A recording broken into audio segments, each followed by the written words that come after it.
The following podcast is scheduled for one fall. Ding, ding, ding, ladies and gentlemen, boys and girls, and all you other superstars out there. My name is Hunter, and this is ATW, where we discuss all things wrestling.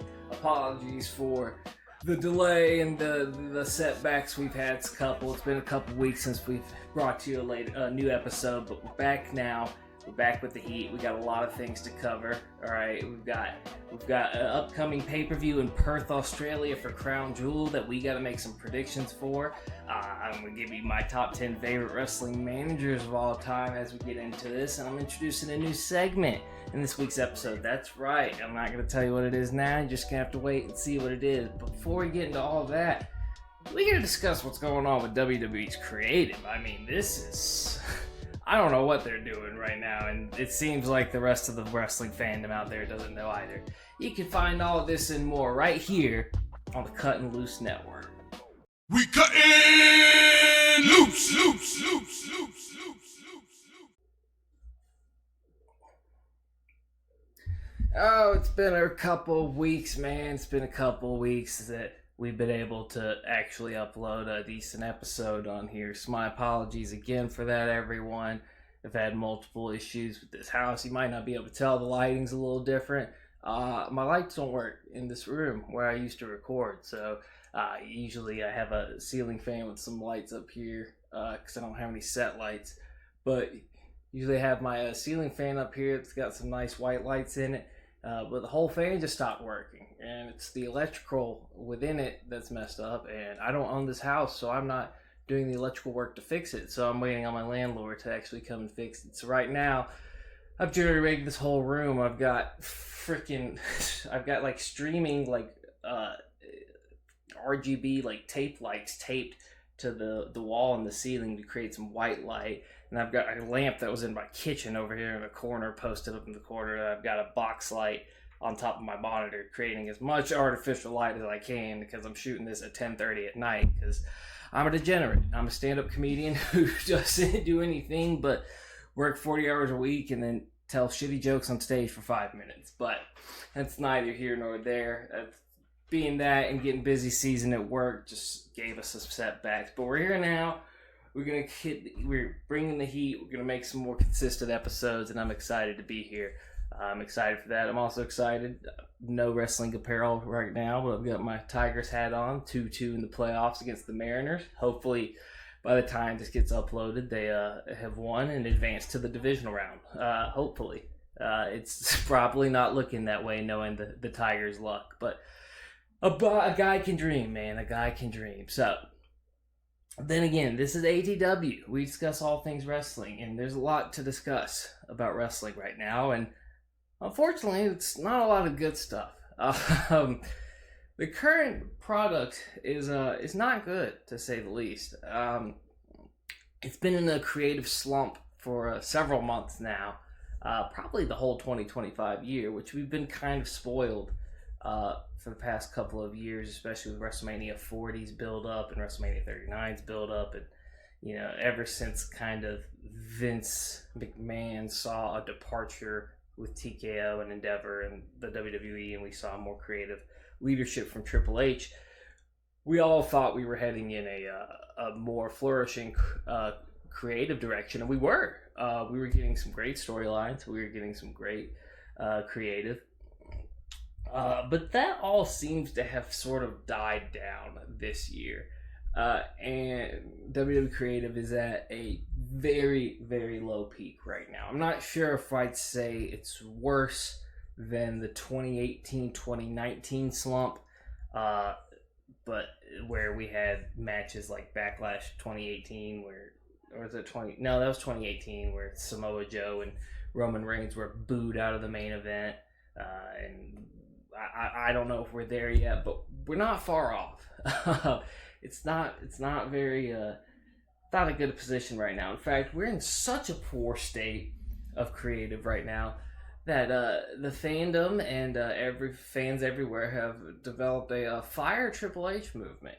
That's right, a Fire Triple H movement has begun. People are, I don't know if they want Vince rehired. I know there are some people who do, and that's obviously not going to happen. But There's an initiative being started by fans. I've seen GoFundMe pages posted of people wanting Triple H fired, and people just bashing Triple H for either not putting any effort into creative or not being there. People got mad that he went to a comedy show instead of being at Monday Night Raw, or maybe it was a SmackDown, I can't remember, but he wasn't at one of the shows. People were mad that he took a week vacation, and this is obviously a lot of troll work. Like, come on, he's a grown man with 3 kids. I don't remember. He's got a family. Let the guy enjoy his vacation. Let the guy have fun. But at the same time, they're not entirely wrong with their criticisms, because my God, what is going on right now? What is happening in the WWE? It's barely watchable. I would even say some of it's unwatchable. Swig of water for the working man. Shout out Broken Skull Sessions. Shout out Steve Austin. Best wrestling podcast there was in my mind. It's kind of a dud now. But anyway, I don't know what's the creative direction right now. It seems the problem is there is no direction, because the problem is we're just kind of in this moot era where we're just kind of redoing old things of creating matches out of nowhere and just kind of like riding by the wayside. We're not really developing anything. We're not really developing stories. I mean, the best thing we had going was the Seth Rollins CM Punk feud, and sure, that's still there, but not as much as it was. And the feud with AJ Lee involved and Becky Lynch helped pique interest a little bit, but we're not. What are we doing? We're not getting guys like McIntyre back involved. The Judgment Day is like completely pointless now. Like, does anyone even care about the Judgment Day? I still care about Dominic Mysterio, but I don't care about the Judgment Day. There's no factions I really care about anymore, because we're just kind of putting them all on the back burner. You've got stars who organically generated so much either heat or love, like LA Knight, who were just, we missed the opportunity to push to the moon, and now we're just kind of blissfully hoping something happens by just inserting him and stuff. Now we have him and Punk kind of butting heads while also teaming up. I don't know what we're trying to do. I'm hoping we're just in a creative slump right now until the WWE decides what they want to pursue next. But it was seeming after SummerSlam and after the cash-in, it was going to be this whole Seth Rollins CM Punk feud into the following WrestleMania, where one would assume CM Punk overcomes the odds and wins, whether that's through winning the Rumble or winning the Chamber, I don't know, but beats Rollins and gets his world title match. And that's fine and all, but the entire thing has lost its course to the point where I don't care about Paul Heyman with Bronson Reed and Seth Rollins and Braun Breaker anymore. I don't care about it. It's not as entertaining as Paul Heyman with the Bloodline. It's just not. And this has happened before when Paul's been paired with a guy who can already talk, but it just kind of seems redundant. It doesn't go anywhere. I think we were trying to do more of what we did with the Bloodline, but the story wasn't there. We had a good idea on how the betrayal worked, but not how to capitalize off of it long term. And I think that's what the problem is, really, in a nutshell. And I'm kind of just rambling here because it's in a bad state, but I think the problem in a nutshell for the WWE is they're no longer long-term planning storylines. They are planning things to get pops. They're planning things to get reactions, and then after that, they kind of just are not really thinking what to do. It seemed like the Cody Roman storyline had a whole 2-year process planned out, and that's why it was so good. It seemed like the Bloodline process even longer. With the current state of everything in the WWE, it just doesn't seem like they're doing that. I go back again to the turn from Paul Heyman against Punk and Roman to have Seth ultimately win the title, which we all knew that was going to happen, but it felt good to see it, and it felt really cool to see it. And it's like, well, what now? It's like Seth and Wise Man's relationship is kind of just there. Like, it's not really imperative. You don't see it grow. It's just not that good. I'm not even talking about Cody Rhodes, because fuck. Well, what is his role even right now? What are they even doing with him? I don't know. I don't even know. I don't even feel like watching like anything involving him. It's just, we're in a weird space right now where the product is not very good, to the point where we're going to have this pay-per-view that no one even really cares about watching. People are going to watch it no matter what, especially since it's a international pay-per-view. It's probably going to sell decent seats, but man, they're having trouble selling seats now. They're having trouble, selling out pay-per-views. And I'm only bringing this up because we don't have competition right now. We can say we do, but we don't, because AEW has been unwatchable forever, and we're going to get into that later in this podcast, actually. But AEW has been a nightmare to watch. It has been booked horribly. The creative direction there is terrible, and I'm just frustrated and a little burnt out because we've had such good creative directions for the WWE for a while, and it's now regressing back into that late 2010s period where everyone wanted to stop watching it, and that's kind of when AEW blew up. And I'm not saying like that is a bad thing, because I dislike AEW as a company or anything. I want AEW to succeed. They just aren't, in my opinion, because they're a bad product. I don't wish any ill will on the owners or the creative people or the actual talent. That's not the case. It's just, it's been unwatchable for years. Now the WWE's kind of moving into that direction. So it's tough. It's tough right now. It's tough right now out here. Having said that, though, despite me complaining about the creative and lack thereof, creative integrity, we got a pay-per-view this weekend. We do. That I'm going to be watching. And I honestly had to Google the card because I forgot all the matches on there. But we've got a crown jewel, another crown jewel, this time in Perth, Australia.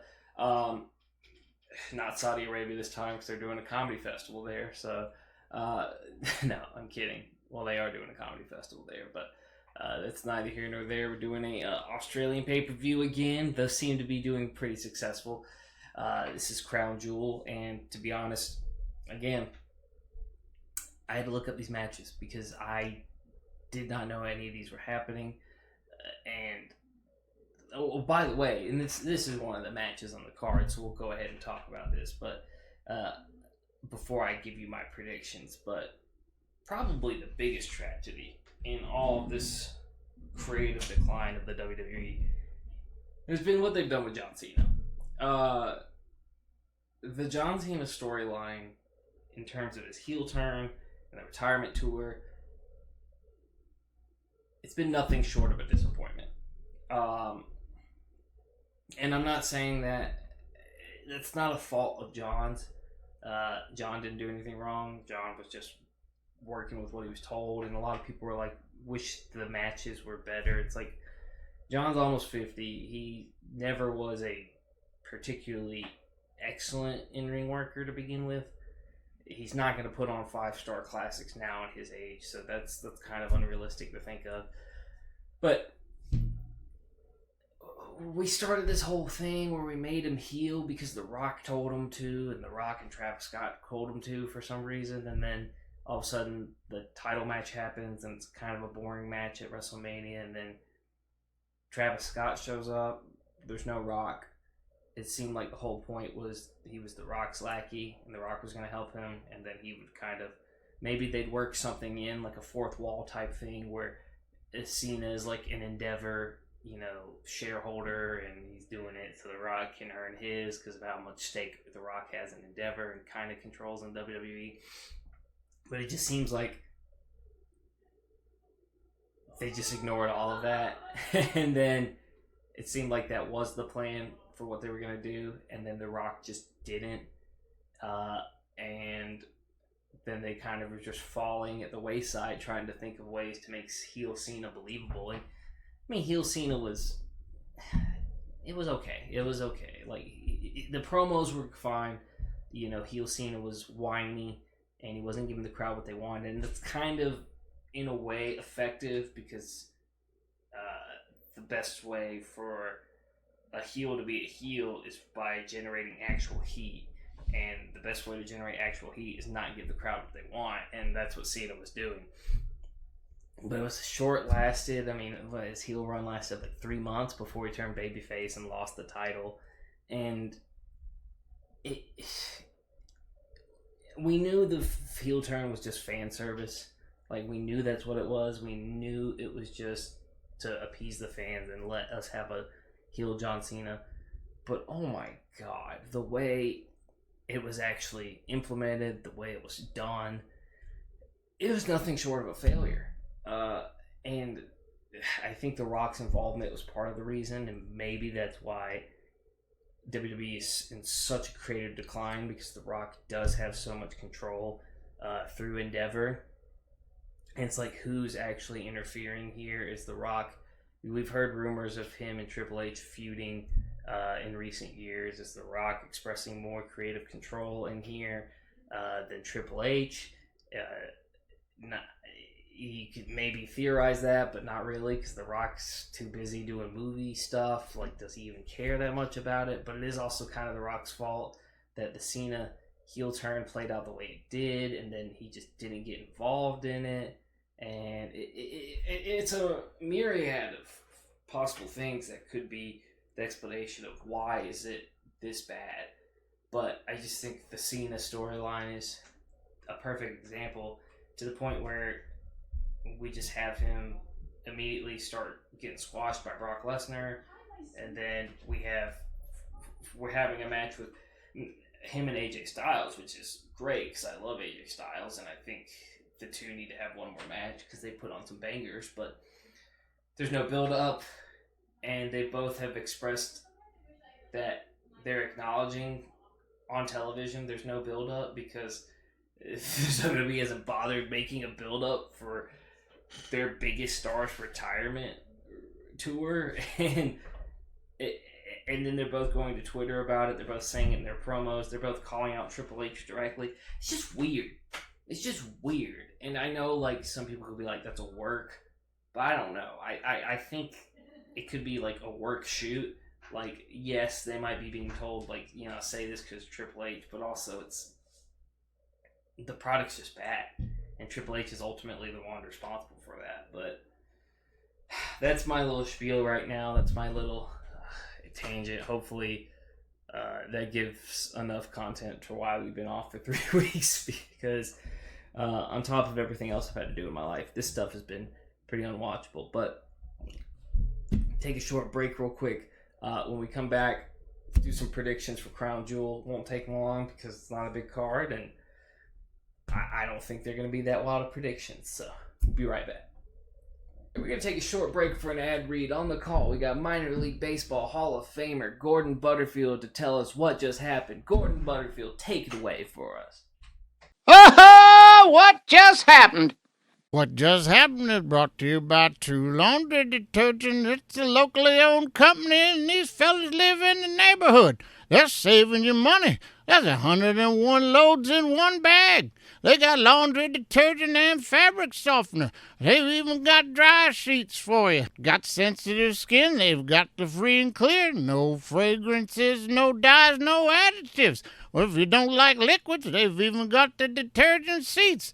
Just drop one in every load. There's 60 loads in that box. Just head on over to thetrueproducts.com for all your laundry needs. And don't forget to use your code CUTTINGLOOSE1 to get you 10% off your first order. That's True Laundry Detergent. It's Gordon approved. Janet Lipnicki with a fresh cup of black hot coffee, looking to take on a washed-out beef patch. A ginger one, too, and she's in the clear. Oh, sniper! Oh, what just happened? Looks like we've got action from the 6-story window of the book depository as Janet takes that second step. Oh, bang! Down she goes. Let's take one more look. And here we see she goes wrong right there.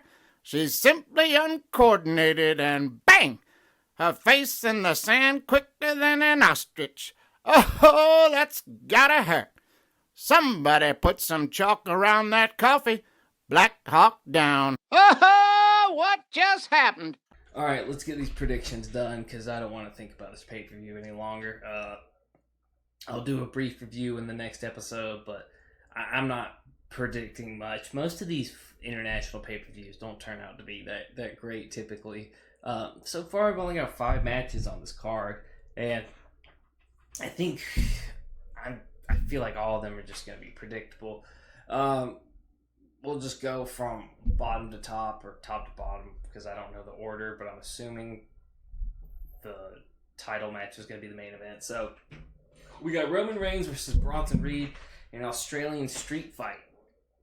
And what the hell does that mean?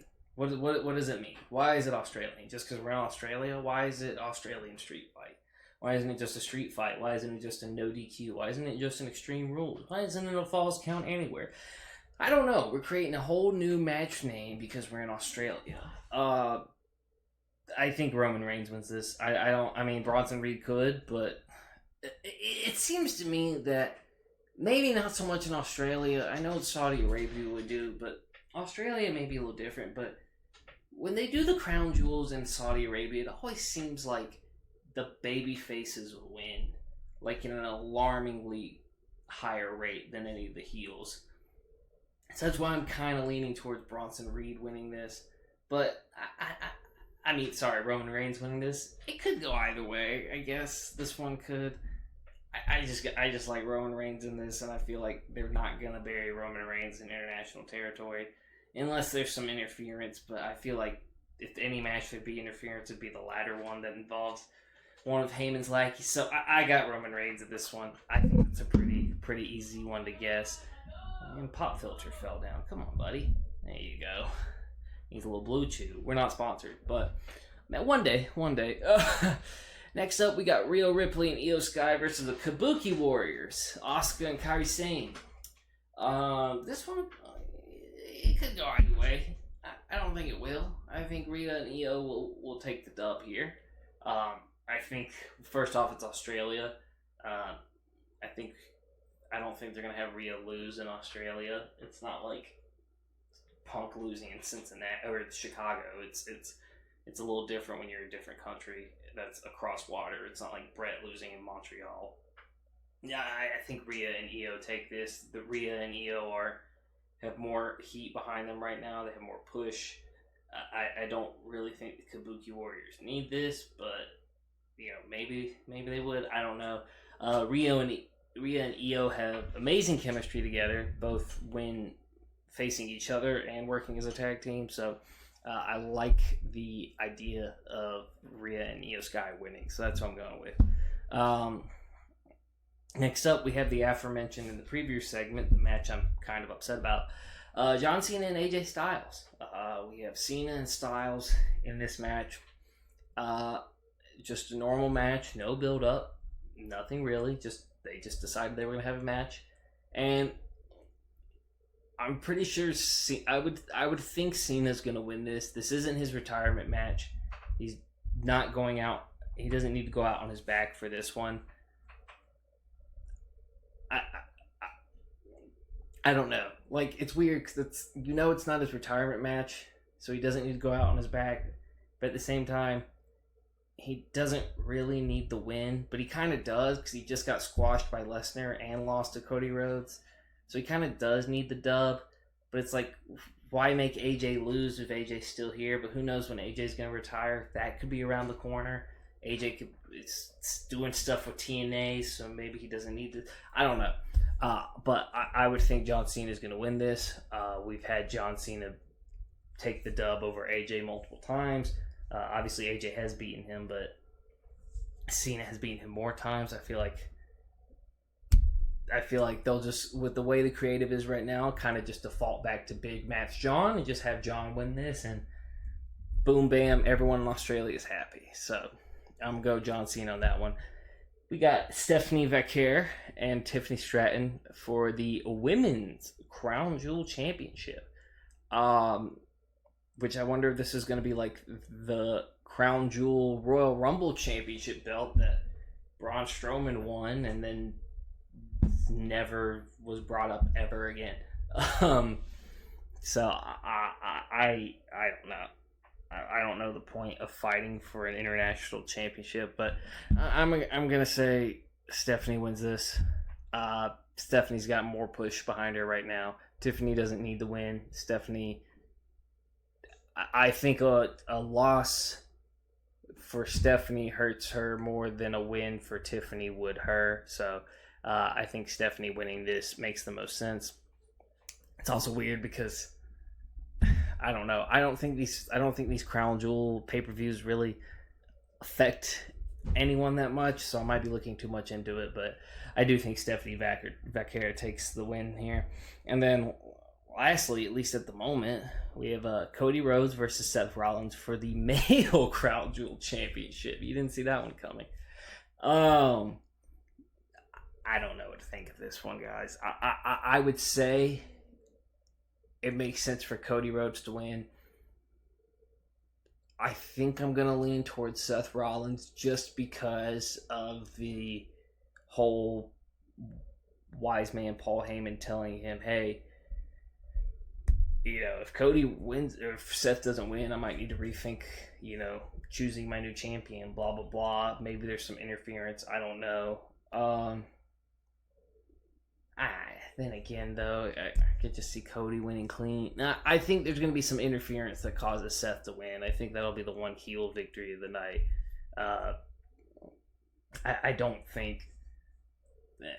I don't even have much to say about this match because it kind of doesn't mean anything for either party involved. I do think Seth wins it with interference from either Bronson Reed, maybe Drew McIntyre, maybe someone else. I don't know, maybe Braun Breaker, but I would say Seth wins it.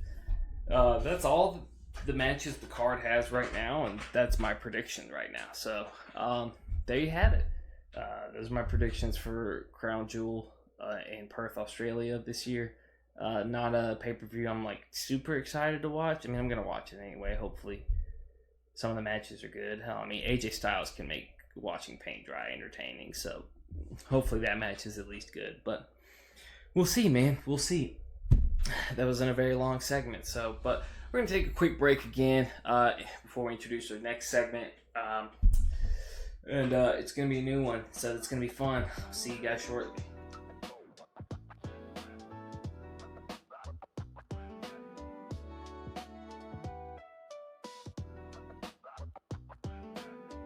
Back to ATW, where we discuss all things wrestling. We've got a brand new segment we're rolling out here for you guys, everyone. No weekly rewatch this week, mainly because through my traveling and through the traveling I have had to do for work recently and just the time off, I've watched rewatched plenty of matches that I couldn't just choose one.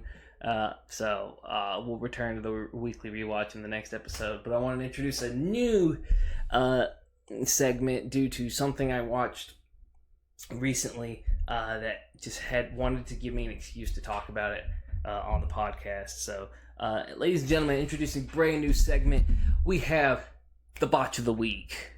Yes, here we have the Botch of the Week. Every week we're going to pick something that's worth talking about that is just botch-worthy. It is just a complete mishap that is worth pointing out and talking about how kind of embarrassing it is. And it's not necessarily just botch in terms of a botched move. It can be that if it's, if it permits, but we're looking at more than just botched moves here. We're looking at botched commentary. We're looking at statements made by people on or off air that may expose the business. We're looking at things that may expose themselves as, foolish people. We're looking at anything that may or may not cause any sort of controversy in the wrestling world. And that's going to be displayed by this week's Botch of the Week, because it's not a wrestling move botch. It's something completely different. But we're going to play around with this segment and see if we like it. I enjoy talking about drama in the wrestling world, so I think it's going to be good. But the botch we're going to be referencing this week in the Botch of the Week, it actually happened 2 weeks ago, I believe, but we're talking about it this week because it's been a minute since we released the last podcast episode. It happened on an episode of AEW Dynamite, or All In. Actually, it might have been All In pay-per-view. I can't even remember. So we're finally talking about AEW, everybody. We finally get to talk about the other company, the other shark in the water. And it's not for good reasons. No. So, at All In, or whatever episode it was, there was a ladder match for the tag titles. And Bryan Danielson, there for one of those Bryan Danielson, Daniel Bryan, former WWE Ring of Honor fame, AEW legend now, guy who is renowned for his technical proficiency, his in-ring ability, and his consistent saying whatever is on his mind without any sort of filter. And that can be appreciated. And he sort of did that during the commentary of this match, where basically the way it played out is the match starts, people are acting normal, people are fighting each other in the AEW match, and then people are still fighting each other as minutes go on, and then people are doing... it's an AEW match, so it's got to be filled with a bunch of flips and super kicks and weird moves that look good, but look extremely choreographed and aren't viable. And to the point where everyone's kind of just doing these spots, and Bryan Danielson just goes, "That's great to beat everyone up. Why is no one going after the belts?" He's like, "Why is no one going after the belts up the ladder?" And then more, as the match goes, more fighting continues and more spots are being called, and people are doing flips off of ladders and people are doing suplexes off of ladders. And there's one point where I forget who it was, but one point where someone is on the top of the ladder and they've got their opponent in their arms, like about to do one of their moves, but they're so high on the ladder that the belts behind them are probably at the height like this belt is, and they're right behind him. And Bryan Danielson is just like, "Just grab the freaking belt. It's right there. Why are we wasting time doing moves? Why are we wasting time getting all our spots off?" And he just completely ripped that on national television on AEW Dynamite's commentary. Like, he's ripping this, just saying, "Why aren't we going for the belts? Why are we just doing spots? Why are we looking stupid?" And I loved it. I loved it. It's not even really a botch because it was on purpose, but it is a botch for a couple of reasons. It's kind of a two-way street why this looked this bad, because you have the one side of everything saying, "Hey, Danielson's breaking kayfabe here," which, I mean, let's be honest, kayfabe's been dead for years, but Danielson's breaking kayfabe here. He's trying to expose the talent and the company because they're not doing the thing they're supposed to be doing. They're not going after the belts, and they're doing their spots, and he's just being hypercritical, and he's being a little hypocritical because they're doing stuff that he can't currently do to concussions, and people are just like, he's not adhering to what he should be saying in commentary. And I get all that, but on the other side of it, he's just exposing the fact that AEW is a shitty product, because he's just exposing that, hey, the talent in this company cares more about doing these spots than booking a legit thought out match with proper etiquette, proper psychology, and proper goals. Because it's like, yeah, if I'm in a ladder match, the only goal is to get the belts from the hanger off of the ladder. Like, that's your goal. Your goal is to not do a 360 senton off the top of the ladder onto your opponent. That looks cool. That's not your goal. And we obviously love seeing that, and there's a way to set it up to where it progresses naturally of why you're doing that. I mean, we've seen that in matches like TLC 2, for example, where like Matt and Edge are going at it in the ring, or Matt and Christian, and then like the Dudley Boys set up some tables outside to like try and knock someone out. They can't win the titles by that, but they do that to try and get people out so they can. But then they end up getting put on it, and then Jeff uses an outside ladder to then Swanton Bomb on top of them from there. It's a great spot. It's really cool. It doesn't have anything to do with the ladder, but they're not doing it from the position of trying to get the belts, and they're not they have other people in the ring who are there to try and get the belts. Jeff's trying to create an opportunity for Matt so he can get the belts in this scenario, and that shows the same when like Jeff climbs it and tries to get the belts, and then the ladder falls and he's just swinging, and Edge spears him. It's not Edge spears him from it because it's going to look cool. It's Edge spears him because if he doesn't, Jeff's eventually going to fall down with those belts, and they're going to be the tag champs. So it's just funny because this really just exposed how poor of a product AEW actually is. Because you have one of your own guys who is one of the defenders of your company for a while, openly talking on your product and talking mess on your product and saying it on the commentary booth. Why are we just doing spots? Like, why are we just getting our spots off? Why aren't we going for the belts?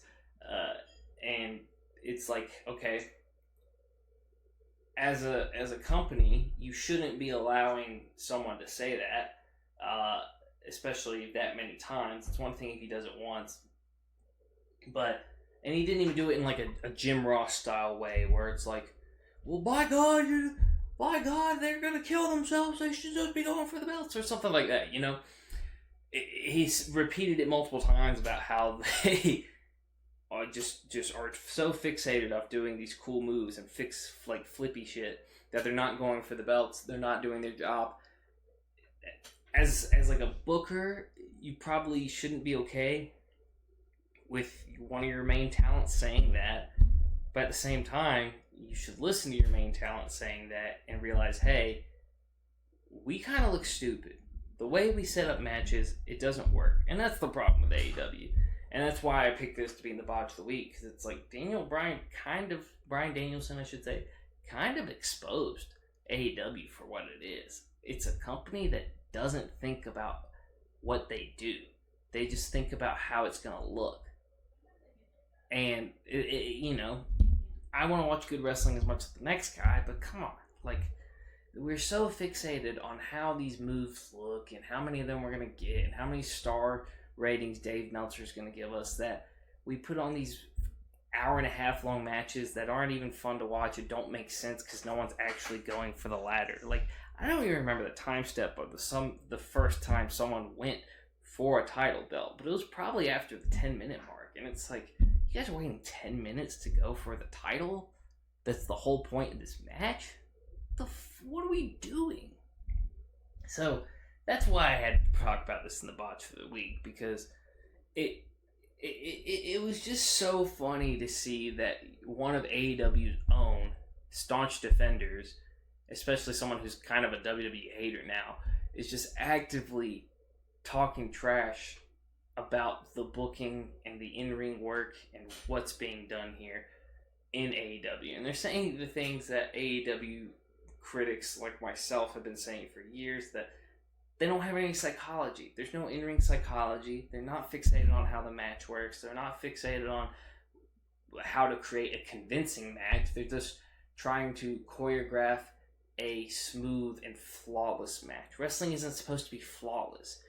It's supposed to look real, and real life isn't flawless. You know, sure, you want people to look like they know what they're doing, but you don't want someone to look like, oh, they just did 4 backflips in a row before hitting a DDT. Like, it's just stupid. So, anyway, that was my botch of the week this week.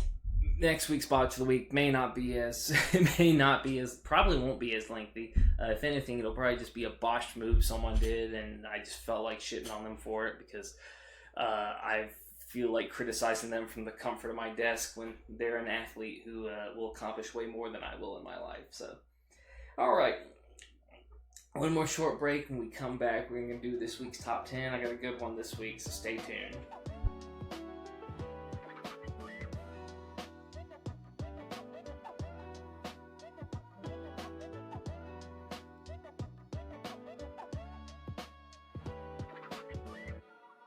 Back to ATW, where we discuss all things wrestling. This week's top 10, I wanted to take a different approach here. I wanted to go a little old school. I wanted to discuss a part of wrestling that, unfortunately, for the most part, and I say for the most part because they still exist, but unfortunately, doesn't get brought up as much anymore. It doesn't really get as much notice. And it's weird because it was a main staple of wrestling, both Eastern and Western wrestling, for years, like 30 plus years. And now they're rarely seen anymore. And that's the top 10 managers, my top 10 favorite managers of wrestling history. At least the wrestling I've seen.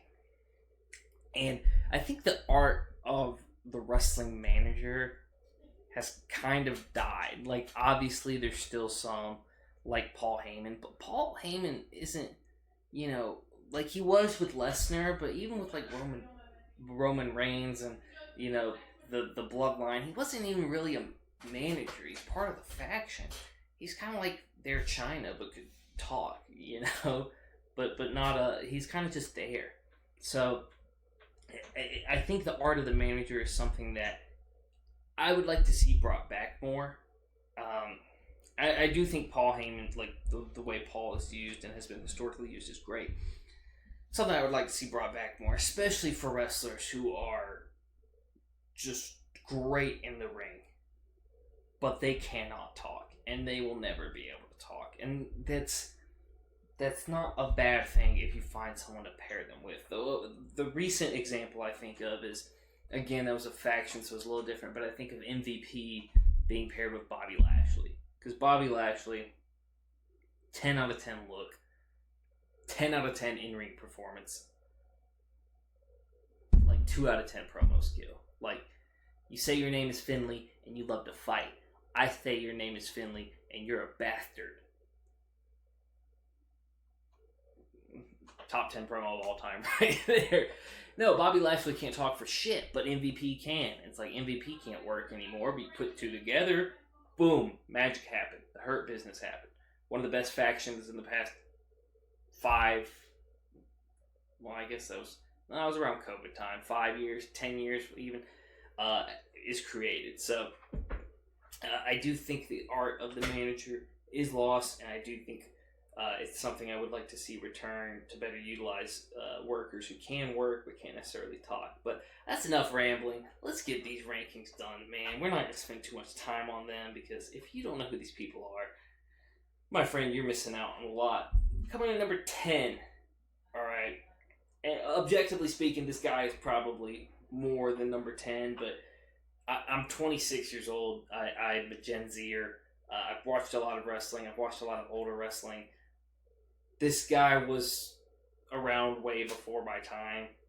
Way before we're talking like my parents' childhood here. And that's Captain Lou Albano. Alright, now, I will say, objectively speaking, this is probably a top 3 pick, if not a top 2. It's just for me, I didn't grow up with Captain Lou Albano, but having said that, we can't just discount Captain Lou Albano's influence here. First off, talk about one of the most insane guys and insane talkers of his time. Talk about one of the most entertaining talkers of his time. In fact, he was specifically promoted by Bruno Sammartino to McMahon, like, hey, this guy, he's mid at best in the ring. He's mediocre. But he's one of the most entertaining people who's ever spoken in this company. Give him a job. Pair him with someone. What do? They pair him with Ivan Koloff. They pair him with the Russian monster himself. Magic happens. You just have this guy, this scruffy overweight guy with the weird fucking face ring and stuff, just shouting at Mean Gene, just shouting at everyone, Vince McMahon, and just berating everyone. I loved it. Really got Ivan Koloff over. Was also, manager of Chief Jay Strongbro, Iron Mike McLeod, guys like Don Morocco, Greg Valentine. Really just a guy who was really a great manager in the early stages of wrestling. Also, let's not forget the feud he had with Cyndi Lauper, like at the first WrestleMania, the back and forth that Lou Albano and her had made for such entertaining wrestling. I loved it to death. So that's my number 10 spot. Number 9 is my man. Holla at me, playa. Teddy Long. Boom. We're stretching the rules a little bit with this one. We're stretching the rules a little bit. Why are we stretching the rules? Because he was a general manager of SmackDown. Now, that doesn't mean he wasn't a manager, all right? The guy's been around forever. He's managed people before, and he was manager of Undertaker, not just in SmackDown when he was making opponents face him every week. We're talking when he was the manager of Mean Mark Callis back in WCW. But also just a lifelong referee, a lifelong talker, great at managing wrestlers individually, but also if we're talking about the general manager role, my favorite by far, like my favorite GM, just the entertainment the guy brought to SmackDown, the way he got just the random stuff being over, like being, the husband of, it wasn't Alicia Fox. Who was it that he was engaged to? It's not Alicia Fox. I can't remember off the top of my head. Maybe it was Alicia Fox before she started wrestling. I don't know, but the guy brought entertainment to everything, not to manage his actual management of people back in WCW. I love the guy to death. He's so entertaining. And he's a Georgia guy. He works he used to work for the face-to-face wrestling school down in Morrow, Georgia, with old Heath Slater. I'm not sure if he still works there, but funny guy, great guy, makes everything entertainment. Teddy Long's number 9. Number 8, limited in terms of maybe speaking roles when it comes to the other managers that they're compared to on this list, but I'd be a fool not to include Miss Elizabeth.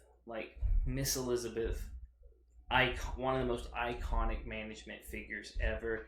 Just her strapped around Macho Man's shoulder at every, talking head press, promo presser that's being recorded. Every time Mean Gene goes to ask her a question, she goes to speak, and then Macho Man is just like, "Did I tell you to speak, woman? Did I tell you could speak? Go over it." Fuck, that one. Hurts doing Macho Man's voice today, man. "Did I tell you to speak, woman? Go over there, and I'll talk with you later." Well, that was absurd, Mean Gene. Just, I loved it so much. But she was iconic, and, you didn't have Macho Man without Miss Elizabeth, really. At least not the WWE iteration. And, the importance she provided to the Mega Powers, especially when they combined, and then the whole importance to when they split, and then Macho Man had the heel turn with Sensational Sherry, and then their eventual reuniting, was huge. Huge moment for wrestling. When you think of wrestling managers, a lot of times the first one you're going to think of is Miss Elizabeth. And she was extremely important for that. And she was an extremely important figure. And by far, one of the most iconic female managers. And she was just great at being a baby face manager for a heel.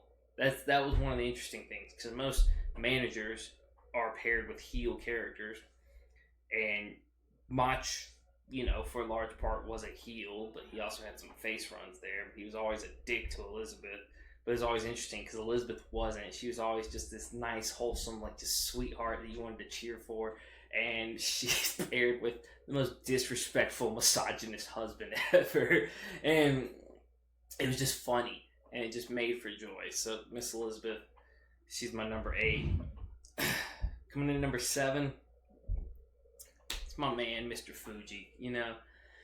Man, Mr. Fuji, another iconic. You just say Mr. Fuji, you're picturing his outfit right now. This guy I mean, talk about the opposite of that. Heel managers, one of the most iconic heel managers there is. Talk about the way he would just throw salt in people's eyes to just help whoever he was managing at the time. It was great, whether it was his time with George the Animal Steel, Don Morocco, whether we're looking at his time with Yokozuna. I think he managed Jim Neidhart for a little bit too. I could be wrong, but just the way Mr. Fuji just Fuji the Stoogie, I remember just the way Mr. Fuji added to managing his clients. But no, Mr. Fuji, just iconic. We can't forget the salt in the eyes. We can't forget him beating people with the cane. And also, nothing's more iconic than that tux and bowler hat. So Mr. Fuji, he's at my number 7. My number 6, another guy who really didn't manage a lot of people. He really only managed 2, throughout his main career. I'm sure he managed others and lesser promotions, but at least in the big promotion, he really only managed 2. But he was so iconic, and he managed 2 very unique characters. So he managed them in such a unique way. We're talking about Paul Bearer here. And it's interesting, the younger crowd, people when I started watching wrestling in the early 2000s, it's you knew the American Badass and the Phenom Undertaker. And the Phenom Undertaker was the most badass thing ever. You didn't need anyone to be paired with the Undertaker. I mean, hell, Teddy Long would set you in a one-on-one match with the Undertaker player.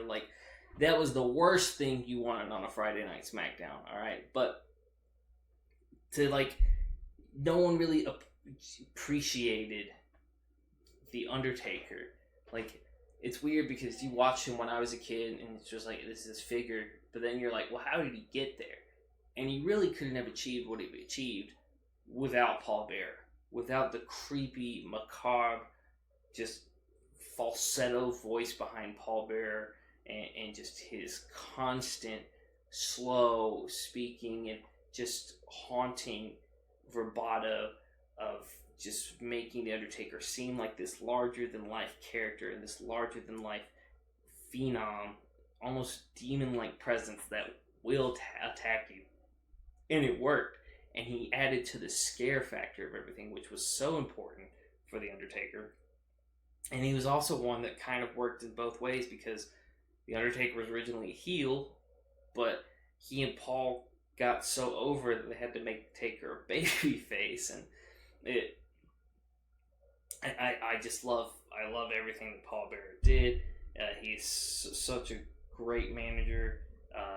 Did such a great job at getting the Undertaker over, and I mean, there's not a lot I could say more other than rest in peace.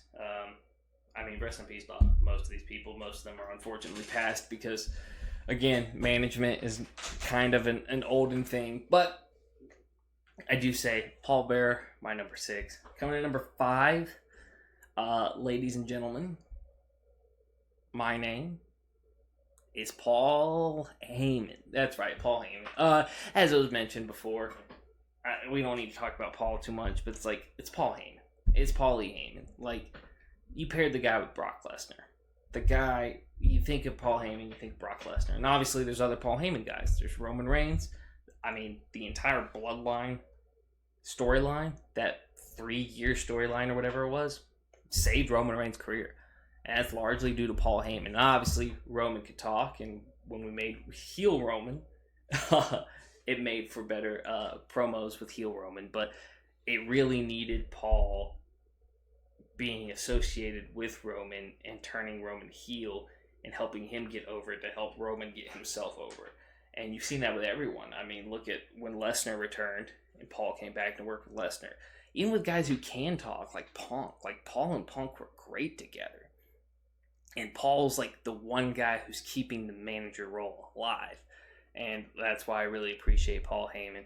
Not to mention, the guy tried his best to save ECW. There's only so much he could do. Anyone who tries to save ECW is a a fan. I'm a fan of in my eyes.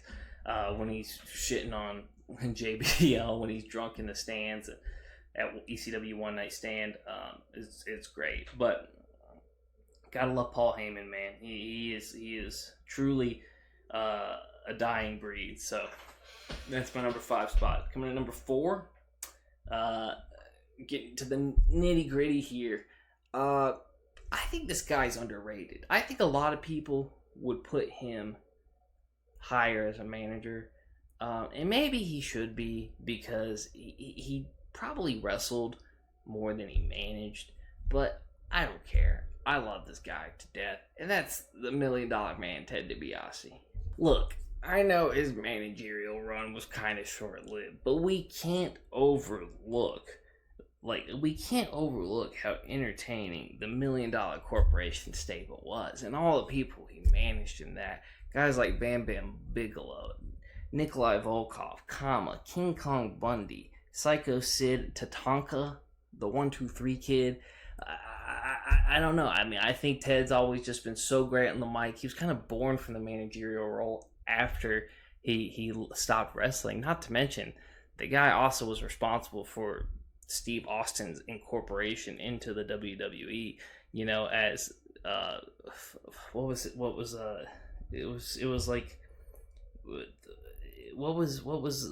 the Ringmaster? That's what it was. As he introduced the $1 Million champion himself, Steve Austin was the Ringmaster. He was Ted DiBiase's Ringmaster. Anyone who can manage Steve Austin deserves a credit in my book. And I've always just loved Ted DiBiase. I always loved the $1 Million Man gimmick. I loved how heelish he was. Obviously, short-lived managerial career, but I loved every minute of it. He managed IRS too. Like, come on, the guy's managed everybody. I love Ted DiBiase. I love his work. Even when he's going into WCW and managing some of the New World Order guys, I loved it. Love the guy. Think he's underrated as a manager. Should he be top 4 on an objective list? Maybe not, but he's in my top 4. So, but he's not in my top 3. Coming in at number 3, ladies and gentlemen, I got none other than the mouth of the South himself, the man Jimmy Hart. If listen, if you don't think of Jimmy Hart when you think of iconic wrestling managers, something's wrong with you. Jimmy Hart is, he's the mouth of the South for a reason. You can't think of Jimmy Hart without thinking of that bullhorn and him just screaming some profane promo into it. Like, the guy was awesome at his work. I mean, from managing the Hart Foundation, the Owen Hart, Jim the Anvil Neidhart. I mean, the guy has managed so many people. I mean, who? I may have to even look this up. Oh, Terry Funk. You know, the Funk Brothers. Like, the guy's managed everyone. Like, who is? Let me look up. Honky Tonk Man, obviously.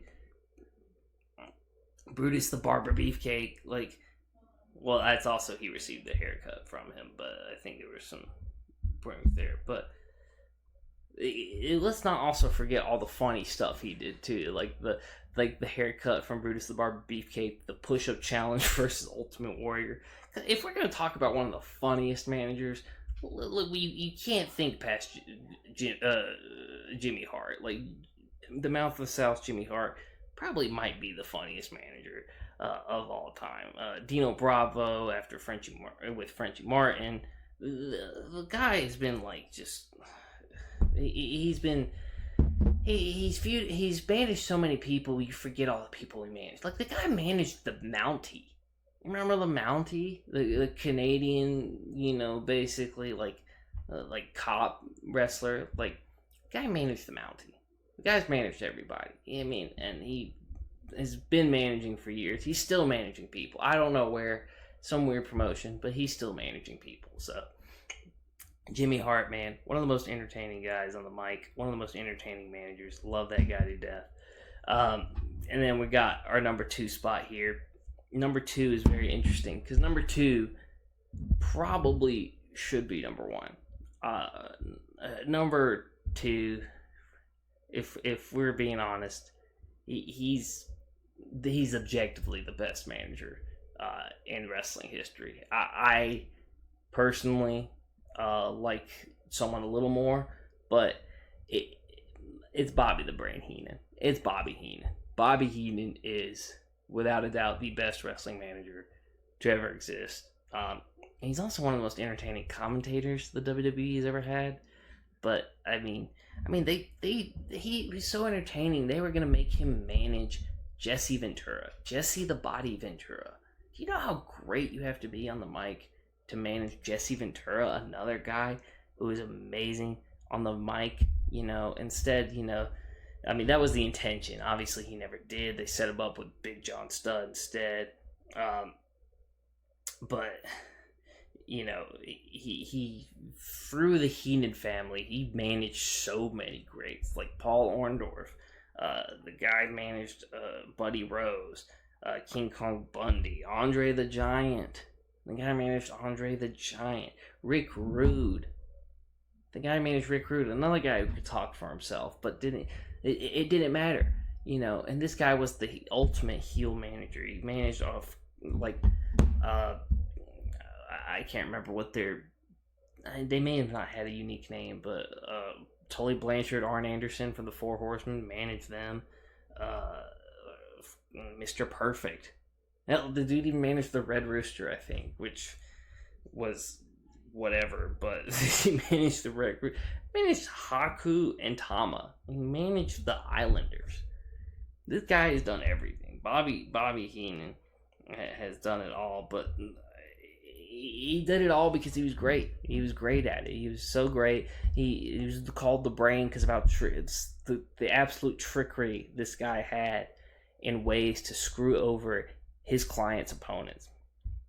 Just things he would say to get in their heads in the ring, or things he would do that got the distractions. They were all very creative for the time. He was doing things as a manager to get wins for his clients and get in the heads of his clients' opponents that other managers hadn't even thought of doing at the time, that you've seen so many people do now. Like, so many people, like, it's things as little as, like, climbing the rope and trying to get the ref's attention, or just, like, shouting obscenities at the babyface in the ring, is because Bobby Heenan set the precedent for that. Look, the guy's a legend, legendary commentator, even more legendary manager. Probably, objectively speaking, should be number one. However, I have a different number one. And my number one probably has the best wrestling podcast. Actually, he doesn't have the best wrestling podcast. He has the two best wrestling podcasts ever created. My number one is a guy who is just, in terms of humor, probably has the best takes on wrestling. I don't want to say like I agree with everything the guy says, but he's probably the reason for my cynicism when it comes to modern wrestling, because I do agree with a lot of his opinions. But on top of all that, come on, dude's an iconic manager.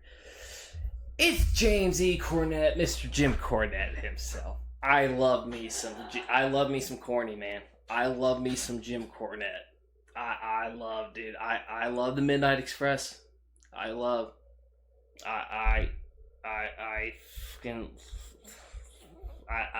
can't put into words how much I love Jim Cornette.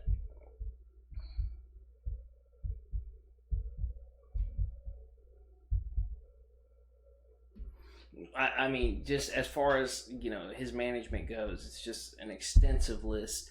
Obviously the biggest one is one of the best tag teams ever, if you ask me, the Midnight Express with Dennis Condrey, Bobby Eaton, later Stan Lane. But even going beyond that to manage guys like Mantar, Yokozuna. I mean, who else does this guy manage? He's managed a ton of people too. If we're just going WWE, we're looking at freaking how can I forget? The guy managed Big Van Vader. The guy managed Vader. The guy managed Owen Hart and the British Bulldog. And that's just the WWE. We're not talking about the entirety of Smoky Valley Wrestling, which he created, basically. I don't know. I think everything... I love everything about Jim Cornette. I love the dedication to the rich boy gimmick. He'd always showed up in the white suit with the shirt under it, and he's always, he's just always intimidating his opponent by saying Mama Cornette's going to come bail him out with whatever stipend you get him in, and he just never admitted to defeat. He always found some just bitchy excuse for why his clients may have lost, including himself, and why he may have been made a fool of. And I love the guy to death.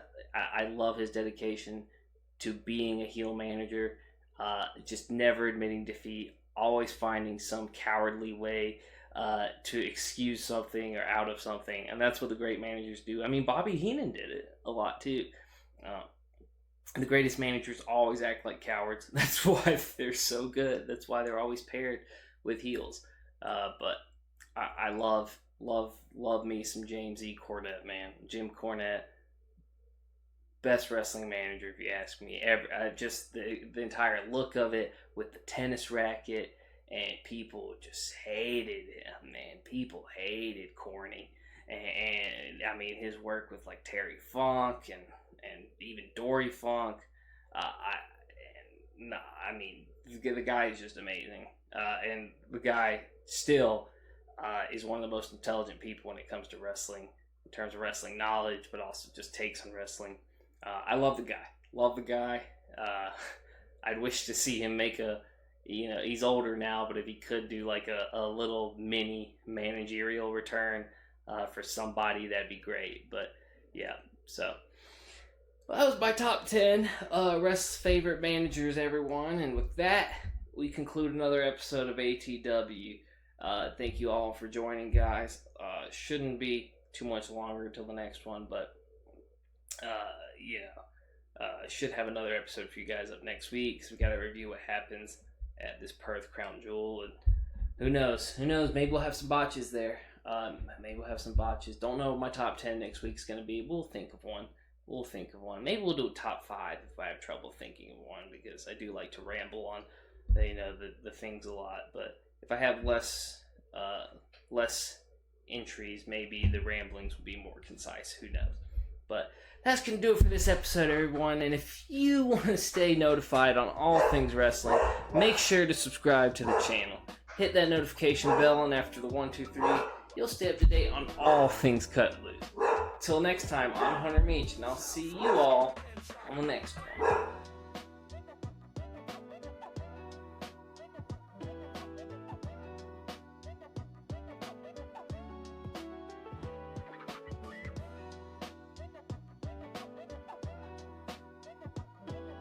We cut